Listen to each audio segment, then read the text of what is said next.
Surjewala half mat ಅದನ ಮತ್ತು collection ಇಲ್ಲಿ ಬರೋದಕ್ಕೆ ಕಲೆಕ್ಷನ್ ಸಲುವಾಗಿ ಖಂಡ್ರವ್ರ ಬಲ್ಲಿನೂ ಬಂದು ಅದಕ್ಕೆ ಬಂದಿರಬೇಕು.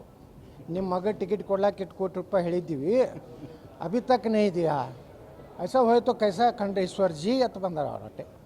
ಈಗ ತೊಗೊಂಡು ಹೊಂಟಾರ, ಈಗ ಮಂದಾಗ ಹೋದ್ರಿ ನಾ ಈಗ ಹಿಂದೆ 4 ಮಂದಿ ತೊಗೊಂಡು ಹೋದ್ರು. ಯಾರೇ ಯಾಕೆ ಆಗಬಾರ್ದು ಅನ್ನೋದು ನೀವು ಮಾಧ್ಯಮದವ್ರು ಹೇಳ್ರಿ. ನಾಲಿಗೆ ಹರಿಬಿಡು ಯತ್ನಾಳ್ ಎಂದೂ ಮುಖ್ಯಮಂತ್ರಿ ಆಗೋದು ಹೊಡಿತೀರಪ್ಪ, ನೀವೇ ಚಾನಲ್ದವ್ರು ಹೊಡೀರಿ. ನಾ ಮುಖ್ಯಮಂತ್ರಿ ಆಗೋದು ಗ್ಯಾರಂಟಿ, ಕರ್ನಾಟಕ ಉದ್ಧಾರ ಮಾಡೋದು ಗ್ಯಾರಂಟಿ.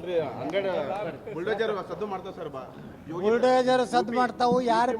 ಯಾರು ಪಾಕಿಸ್ತಾನ ಪರ ಘೋಷಣೆ ಕೊಟ್ಟರೆ ಬಾಯಾಗ ಹಿಂದೆ 2 ಹೊಡೆದು ಅಲ್ಲೇ ಸರ್ಕಾರ ಪ್ರೀತಿ ವಿನಯದಿಂದ ಸರ್ಕಾರ ಕೇಂದ್ರದಾಗ ಕೆಲಸ ಮಾಡ್ಕೋಬೇಕು.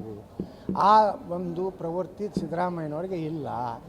ಹೀಗಾಗಿ ಇವ್ರು ಸುಮ್ಮನೆ ಮೋದಿಯವ್ರ ಬಗ್ಗೆ ಹಗುರವಾಗಿ ಮಾತಾಡೋದು.